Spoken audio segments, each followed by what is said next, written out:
Assalamualaikum warahmatullahi wabarakatuh. Di tengah teriknya siang di sebuah jalan di Jawa Timur, terjadi sebuah kejadian yang tak terekam oleh kamera berita, namun disaksikan langsung oleh warga sekitar. Seorang ibu tua diperlakukan sewenang-wenang oleh dua oknum berseragam. Namun, mereka tidak tahu bahwa anak perempuan dari ibu ini bukan orang biasa. Inilah kisah sebelum tidur. Siang itu, panas terik menyengat kulit jalanan kota di Jawa Timur, dipenuhi suara klakson, knalpot, dan hiruk-pikuk aktivitas warga. Debu jalanan berterbangan setiap kali kendaraan melintas, membuat udara terasa berat. Di tengah lalu lintas itu, sebuah sepeda motor tua melaju pelan, dikendarai oleh seorang wanita paruh-baya, Bu Sulis, berusia 50 tahun. Bu Sulis, janda sejak 7 tahun lalu, mengurus semua kebutuhan sendiri, termasuk merawat anak semata wayangnya. Hari itu ia baru saja pulang dari pasar. Di keranjang belakang motornya, tersimpan beberapa kantong plastik berisi cabai, tomat, sepotong tahu, dan beberapa bungkus mie. Bukan belanjaan mewah, tetapi cukup untuk kebutuhan hari ini dan besok. Meski tubuhnya sudah renta dan wajahnya tampak lelah, Bu Sulis tetap sigap. Matanya yang mulai buram karena usia tetap fokus menatap jalan, sementara tangannya mantap memegang stang motor untuk menghindari lubang dan menyesuaikan manuver kendaraan di sekitarnya. Perjalanannya bukan untuk bersenang-senang, ia hanya ingin cepat sampai rumah, menyimpan belanjaannya, dan beristirahat. Rutinitas sehari-harinya penuh usaha untuk menghemat dan menjaga martabat sebagai seorang ibu rumah tangga, meski tanpa penghasilan tetap. Ia tidak suka mengeluh. Selama tubuhnya masih bisa bergerak, ia akan terus berusaha. Namun hari itu, panas dan debu yang biasanya hanya menguji kesabarannya, menghadirkan cobaan yang jauh lebih kejam. Saat Bu Sulis melintasi sebuah perempatan yang tidak terlalu ramai, tiba-tiba dua polisi berdiri di tengah jalan, melambaikan tangan, dan menghentikannya. Ia menurunkan motor perlahan, bingung. Salah satu dari mereka, seorang pria tinggi dan kekar dengan kumis tebal bernama Sarimin, mendekat dengan wajah serius. Pria lain, tubuhnya lebih pendek dan bulat, Danang, mengikuti di belakang dengan ekspresi sinis. "Kamu barusan menyalip lampu merah, kan?" bentak Danang dengan nada tinggi, sambil melipat tangan. Bu Sulis menjawab tenang, meski jantungnya berdebar, "Lampu masih hijau waktu saya jalan, Pak. Saya tidak melanggar." Sarimin semakin agresif, "Jangan ngelawan, mau ribut di sini atau kita selesaikan di kantor?" Suaranya keras, membuat pengendara lain melambat karena penasaran. Danang mencoba menakut-nakuti, "Kalau mau cepat beres, bayar saja di sini, nggak usah dibawa ke kantor." Bu Sulis menatap tajam, "Maaf, Pak, saya tidak punya uang sebanyak itu. Kalau saya salah, silakan proses sesuai aturan." Sarimin makin frustrasi. Ia mulai meraih tas Bu Sulis dan mengacak-acak dompet serta dokumen kendaraan. "Ini STNK-nya udah lecek. Si mana?" tanyanya ketus. Bu Sulis tetap berusaha tenang, menjawab, "Semua lengkap, Pak. Saya cuma minta diproses yang benar." Danang menutup bukunya dengan keras, "Nenek keras kepala kayak gini, motornya kita tarik sekarang juga." Sarimin mencengkeram stang motor dan menyeretnya. Bu Sulis mencoba menahan, tapi tubuhnya terlalu lemah. Tiba-tiba Sarimin mendorongnya dengan kasar, tubuh Bu Sulis jatuh ke aspal. Danang menendang perutnya, membuat Bu Sulis menggigil menahan sakit. Beberapa orang sekitar berhenti, terkejut, bahkan ada yang menyiapkan ponsel untuk merekam, namun takut melangkah lebih dekat. Saat Bu Sulis mencoba meraih motornya setengah merangkak, Sarimin mengangkat motor itu dan membawanya ke pinggir jalan. "Motornya kami tahan sekalian buat pelajaran," ucapnya dingin. Danang menambahkan, "Kalau nggak mau bayar damai, rasain akibatnya." Kedua polisi itu kemudian pergi meninggalkan Bu Sulis yang terbaring. Wajahnya berlumur debu dan darah, napasnya tersengal. Jalanan kembali normal, tapi luka fisik dan mental yang ditinggalkan sangat sulit hilang. Seorang ibu dipermalukan, dipukul, dan dirampas bukan oleh preman, tapi oleh mereka yang seharusnya melindungi. "Anaknya gimana kondisi ibu saya? Apa yang terjadi?" Perawat menarik napas panjang lalu menjawab pelan tapi tegas, "Ibunya luka cukup parah, ada memar di bagian perut, lengan, dan pelipis. Kami curiga ada benturan keras di kepala. Tapi yang lebih parah, ini dilakukan oleh dua oknum polisi yang membawa ibunya ke sini." Dewi mengepalkan tangannya. "Siapa?" tanyanya singkat. Nama Sarimin dan Danang terdengar seperti peluru di telinganya. Ia sudah pernah dengar, semua orang di lingkungan mereka tahu siapa Sarimin dan Danang, dua polisi jalanan yang sering berlagak seperti raja kecil. Selama ini, masyarakat hanya berani mengeluh di belakang, tapi hari ini nama-nama itu menancap langsung di dadanya. Bagi sebagian orang, Dewi hanyalah perempuan kecil berusia 25 tahun, bertubuh mungil dengan wajah tenang dan sikap yang tidak mencolok. Tapi di balik tubuh ramping dan suaranya yang tenang tersimpan sejarah panjang tentang disiplin, kekuatan, dan keberanian yang tidak banyak diketahui orang. Sejak kecil, Dewi hidup dalam pola latihan yang tidak lazim bagi anak seusianya. Ayahnya adalah mantan pelatih tempur di lingkungan militer. Ia tidak pernah memperlakukan Dewi seperti anak perempuan yang harus sepenuhnya dimanja, melainkan mengajarinya untuk mandiri, bertahan, dan menghadapi segala situasi. Setiap pagi sebelum berangkat sekolah, Dewi melakukan push-up dan sit-up. Setiap akhir pekan, ayahnya mengajarkan teknik bela diri, pengaturan pernapasan dalam tekanan, hingga simulasi bertahan dari serangan mendadak. Tubuh kecilmu bukan alasan untuk kalah, kata ayahnya suatu hari. Justru itu senjatamu. Orang akan meremehkanmu, dan saat itulah kamu harus hancurkan ekspektasi mereka. Dewi tidak hanya berlatih, tapi juga berkembang. Gerakannya presisi, fokusnya tajam, dan saat mendaftar ke akademi militer, banyak yang mencibir ukuran tubuhnya. Namun setelah ujian ketahanan dan bela diri, tidak ada lagi yang berani meremehkannya. Ia menyelesaikan semua tantangan fisik lebih cepat dari rata-rata pria. Bahkan dalam pelatihan tembak, reaksi, dan penyergapan, ia selalu masuk 3 besar. Kemampuannya tidak hanya soal fisik, tapi juga ketenangan berpikir. Ia tidak mudah terpancing, tapi jika situasi menuntut respons cepat, ia adalah yang pertama bergerak.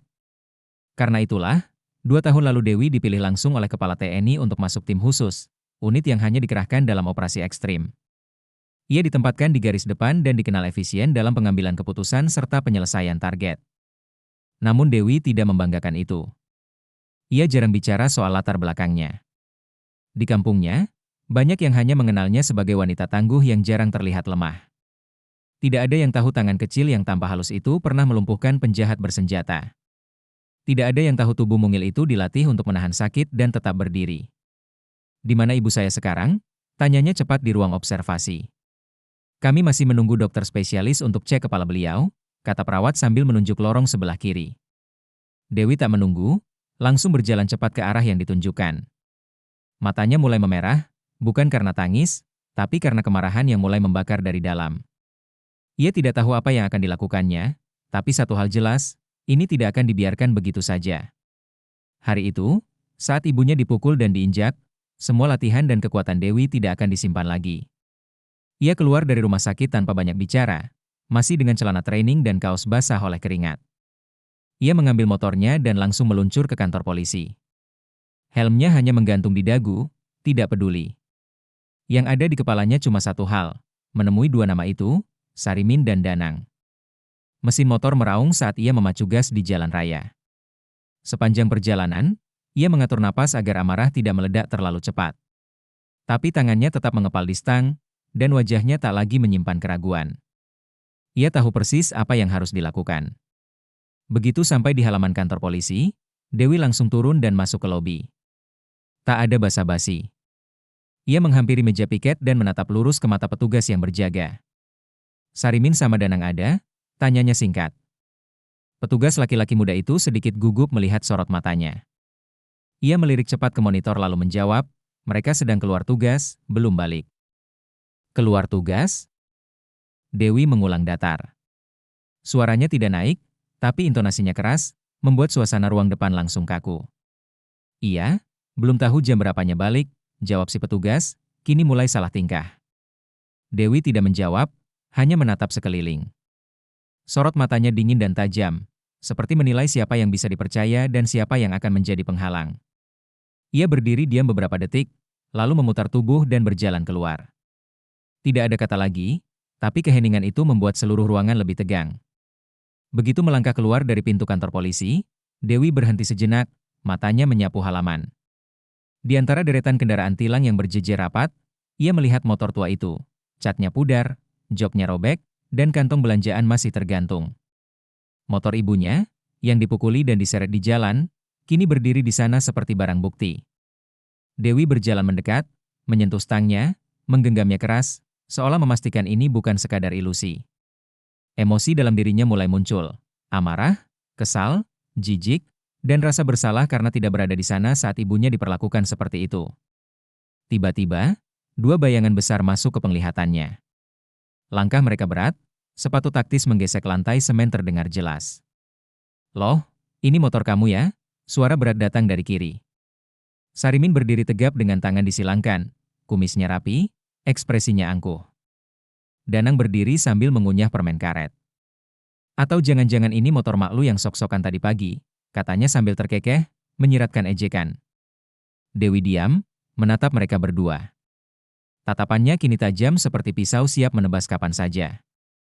Ia berdiri di depan motor ibunya tanpa mundur sedikit pun, matanya tertuju pada Sarimin dan Danang. Dengan cepat, ia membaca nama yang tertera di seragam mereka. Tidak perlu penjelasan lebih. Inilah dua orang yang menghajar ibunya hingga terkapar di rumah sakit. "Jadi kalian berdua yang mukulin ibu saya?" ucap Dewi dingin, suaranya tenang tapi tajam dan menusuk. Sarimin mengangkat alis, sinis. "Siapa kamu?" Dewi melangkah satu langkah lebih dekat. "Nama saya Dewi, anak dari Bu Sulis yang kalian tendang dan seret kayak binatang di jalan." Danang mendengus. "Oh, itu anaknya ya?" Pantas saja keras kepala juga, ia tertawa pendek, suara tawa penuh pelecehan. Dewi langsung melangkah maju dan menunjuk ke arah wajah Danang. "Kalian bukan polisi, kalian sampah berseragam. Sekarang juga kalian tanggung jawab atas semua yang kalian lakukan." Tawar Sarimin langsung hilang. Ia melipat tangan dan mencondongkan tubuh ke arah Dewi. "Kalau nggak mau ribut di sini, bayar aja, sama seperti tawaran tadi pagi." 1 juta selesai, lanjutnya. 1 juta untuk ibu saya masuk rumah sakit karena kalian tendang, suara Dewi meninggi. "Saya nggak kasih 1 rupiah pun." Danang yang tidak tahan dibentak perempuan langsung melangkah maju. "Jangan banyak bacot, cewek."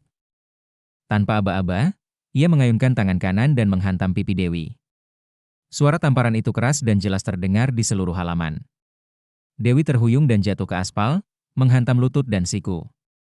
Beberapa orang di sekitar spontan menoleh, ada yang membeku, ada yang mulai merekam diam-diam. Sarimin hanya menatap sambil menggeleng. Bilang juga apa? Cewek kayak gini kalau nggak dikerasin nggak paham. Tapi Dewi tidak tinggal diam. Ia menatap ke atas dengan mata penuh kemarahan, darah menetes di sudut bibir. Tangannya mengepal, napasnya mulai berubah, dan sesuatu di dalam dirinya mulai bangkit. Dewi masih berusaha bangkit ketika Sarimin melangkah maju tanpa ragu. Dengan sepatu hitam taktis yang besar, ia menendang keras ke arah perut Dewi yang sedang membungkuk. Tubuh kecil itu terhempas ke belakang, menghantam aspal kasar, dan erangan tertahan keluar dari mulut Dewi. Napasnya tercekat, tapi matanya tetap terbuka, masih menatap, masih melawan. Danang, dengan tawa pendek penuh kebencian, melirik ke area parkir. Ada ember besar bekas cucian motor, airnya keruh dan keabu-abuan. Ia mengambil ember itu tanpa ragu, berjalan santai ke arah Dewi yang masih terbaring, lalu mengangkatnya tinggi. "Biar sekalian bersih mukanya," ejeknya. Dengan satu gerakan cepat, Danang mengguyurkan isi ember ke atas kepala Dewi. Air kotor itu membasahi rambut, wajah, dan bajunya, campuran sabun bekas oli dan tanah menempel di kulitnya. Dewi memejamkan mata sejenak, menahan dingin dan jijik yang menusuk sampai ke tulang. Tubuhnya kini bukan hanya memar, tapi juga dilumuri rasa hina. Beberapa polisi di sekitar hanya terdiam, tidak ada yang bergerak. Warga yang kebetulan melintas juga hanya bisa berdiri kaku. Namun dari sudut-sudut lapangan mulai terlihat tangan-tangan yang mengangkat ponsel, ada yang merekam, ada yang menyorot dari balik jendela mobil. Semua tahu ini bukan kejadian biasa. Tapi suasana perlahan berubah, bukan hanya karena kekerasan yang sudah melampaui batas, tapi karena ada sesuatu yang mulai bangkit dari sosok perempuan yang sedang diinjak itu. Dewi meski terbaring, tidak terlihat kalah. Matanya masih terbuka. Tubuhnya gemetar saat ia menumpukan satu tangan ke aspal untuk bangkit. Rambutnya basah kuyup, menempel di wajah yang penuh memar dan kotoran. Napasnya berat tapi tetap teratur.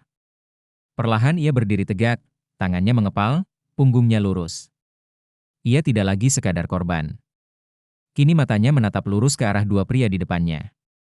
"Aku anggota TNI yang sedang libur," ucap Dewi dengan suara lantang, keras, dan tanpa ragu. Sekejap, suasana di halaman berubah. Beberapa warga yang merekam langsung terdiam. Para petugas yang tadi hanya diam kini saling menatap, bertanya dalam hati, apakah dia serius? Tapi Sarimin justru tertawa keras, merasa tak tersentuh hukum. Aku semua juga bisa ngomong gitu, katanya sambil menepuk bahu. Danang ikut tertawa, mengejek. Namun tawa mereka tidak bertahan lama. Dalam hitungan detik, Dewi sudah bergerak. Gerakannya cepat, efisien, dan senyap. Saat Sarimin menoleh ke kiri dan Danang menengok ke kanan, Dewi sudah berdiri di belakang mereka berdua. Sarimin tersentak, matanya membelalak. Danang memutar tubuhnya, tapi sudah terlambat. Sosok kecil yang mereka hina dan siram air kotor itu kini berdiri tegak di belakang mereka, jaraknya terlalu dekat untuk dihindari.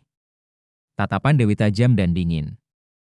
Tidak ada amarah yang meledak, yang terlihat justru ketenangan penuh kendali, ketenangan yang hanya dimiliki oleh orang terlatih menghadapi tekanan dan kekacauan. Danang tidak sempat berpikir. Tubuh gempalnya sudah terangkat dari tanah. Satu tangan Dewi mencengkeram kerah bajunya dengan kekuatan luar biasa. Tubuhnya terangkat, kedua kaki menggantung di udara. Mata Danang membelalak. Ia berusaha menendang dan berteriak, tapi tak ada yang berhasil. Dalam posisi tergantung, ia terlihat seperti karung beras besar yang tak berdaya. Tanpa peringatan, Dewi membantingnya ke aspal keras. Suara benturan punggung dan kepala Danang terdengar seperti sesuatu yang patah. Tubuhnya langsung terkapar, tidak bergerak, hanya terdengar desahan pelan lalu hening. Beberapa orang yang menonton menutup mulut, ada yang mundur 1-2 langkah. Ponsel yang merekam kini sedikit goyah. Sarimin di sisi lain terdiam. Kaki mundur otomatis satu persatu. Matanya bergerak cepat menilai situasi, mencari jalan keluar. Tapi wajahnya yang tadinya garang kini mulai retak, ada ketakutan muncul di balik sorot matanya. Ego masih lebih besar dari nalarnya. Lo pikir bisa main kekerasan di sini? Hah? Teriak Sarimin sambil membuka gesper pinggang, merogoh belakang sabuk, mengeluarkan pistol. Berhenti atau gue tembak, teriaknya panik, mengarahkan senjata ke tubuh Dewi. Tapi Dewi tidak bergerak. Matanya lurus ke arah pistol itu, tak ada ketakutan, tak ada ragu. Sarimin menahan napas, tangan yang menggenggam pistol mulai gemetar. Untuk pertama kalinya, ia menyadari ia bukan menghadapi warga biasa. Ia sedang menghadapi sesuatu yang tidak bisa dikendalikan. Pistol itu kini benar-benar terarah ke kepala Dewi. Sarimin berdiri dengan tangan gemetar, pelatuk setengah ditekan, napas terengah, wajah memucat. Ia mencoba mempertahankan wibawa, mundur atau kutembak, teriaknya. Dewi tidak bergeming. Tidak ada langkah mundur, tidak ada tangan terangkat. Sorot matanya semakin tajam, tubuhnya tetap tegak, seolah tahu persis apa yang akan terjadi. Kurang dari detik, Dewi bergerak. Gerakannya nyaris tak terlihat. Dalam satu langkah kilat, ia sudah berada tepat di depan Sarimin sebelum pria itu sempat menarik pelatuk. Dewi meraih laras pistol dengan satu tangan, satu tarikan keras, senjata itu lepas dari genggaman Sarimin. Lalu sesuatu yang membuat semua orang membeku terjadi. Dewi memegang pistol itu dengan kedua tangannya, menggenggam laras, dan dengan tekanan kuat membengkokkan senjata itu. Logam keras itu melengkung seperti kawat aluminium. Suara berderak terdengar, dan senjata yang tadinya ancaman kini hanya besi tak berguna. Sarimin terpaku, mulut terbuka tapi tak bersuara. Seluruh halaman kantor polisi kini sunyi. Petugas yang duduk perlahan berdiri, warga yang merekam mengangkat ponsel lebih tinggi, tak ingin melewatkan satu detik pun dari pemandangan mustahil ini. Dewi melempar pistol bengkok ke tanah. Bunyi logam menghantam aspal memantul jelas di udara panas dan tegang. Ia menatap langsung mata Sarimin. Kini bukan sekadar tatapan marah, itu adalah peringatan terakhir. Sarimin masih berdiri, tubuh kaku, mata penuh kebingungan dan ketakutan. Tangan kirinya mencoba menjangkau sabuk, tapi otaknya tak mampu mengatur gerakan.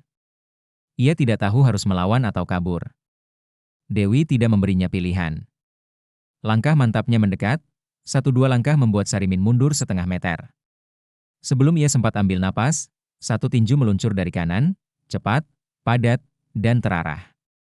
Pukulan menghantam rahang Sarimin. Suara benturan daging dan tulang terdengar keras. Kepala Sarimin terpental, tubuh besarnya ikut terangkat seolah seluruh ototnya tak berarti di hadapan tenaga dari tubuh kecil dan padat Dewi. Ia terhempas ke belakang, menghantam motor tilang di belakangnya.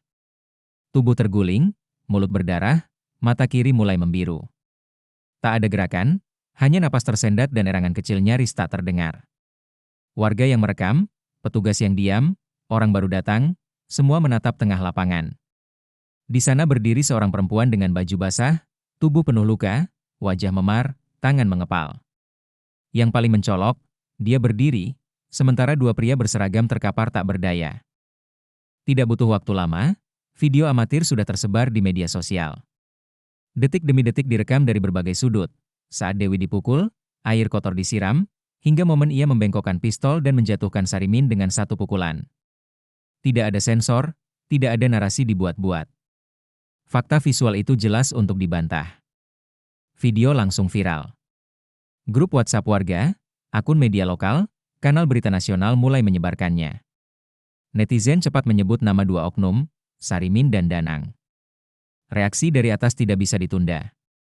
Dalam waktu kurang dari 2 jam, Kapolres wilayah turun langsung. Tidak ada konferensi pers mewah, tidak ada kata pembelaan. Ia datang dengan tim propam, masuk, keluar dengan satu keputusan. Keduanya dinonaktifkan sementara untuk diperiksa secara internal dan pidana. Setelah melihat laporan medis, visum, dan rekaman video yang jadi barang bukti, keputusan resmi diambil tegas tanpa negosiasi. Sarimin dan Danang diberhentikan tidak hormat, pakaian dinas dilucuti, digiring keluar dari kantor polisi yang selama ini mereka jadikan tempat berkuasa. Borgol di tangan mereka bukan simbol penangkapan biasa, tapi simbol jatuhnya dua ego yang merasa tak tersentuh. Proses pidana langsung dijalankan. Pasal demi pasal diterapkan, penyalahgunaan wewenang, penganiayaan berat, pencemaran nama institusi. Tidak ada kompromi, tidak ada jalur damai. Kali ini semua mata melihat. Tidak ada institusi yang bisa berpura-pura tidak tahu saat kebenaran terpampang begitu jelas. Di ruang rawat inap rumah sakit, suasana jauh berbeda dari kegaduhan beberapa jam sebelumnya. Lampu redup menyinari tempat tidur pasien. Bu Sulis berbaring lemah, tubuh dibalut perban, infus di tangan kiri. Napas pelan tapi stabil, wajah sakit namun terlihat ketenangan baru, seolah beban bertahun-tahun akhirnya terangkat. Duduk di sampingnya, Dewi masih mengenakan pakaian yang sama, luka di wajah, baju basah dan kotor. Tapi kali ini tubuhnya tidak menegang. Satu tangannya menggenggam tangan ibunya erat, penuh keteguhan. Tidak ada tangisan, tidak ada rengekan. Hanya keheningan dan kehadiran seorang anak yang membuktikan satu hal penting. Ketika kehormatan keluarganya diinjak, ia tidak akan tinggal diam. Dewi tidak pernah meminta panggung. Ia tidak peduli dengan pujian atau sorotan. Tapi apa yang ia lakukan hari itu menjadi pesan tak bisa dihapus dari ingatan publik. Harga diri seorang ibu bukan sesuatu yang bisa ditukar dengan uang damai atau diancam dengan kekuasaan semena-mena. Satu tamparan bisa menghilangkan harga diri, tapi satu tekad bisa menggulingkan arogansi. Cerita malam itu menunjukkan bahwa keadilan tidak selalu datang dari atas. Kadang ia muncul dari orang yang selama ini dianggap tak mampu melawan. Ketika itu terjadi, tak ada pangkat, tak ada seragam yang bisa menyelamatkan. Wassalamualaikum warahmatullahi wabarakatuh.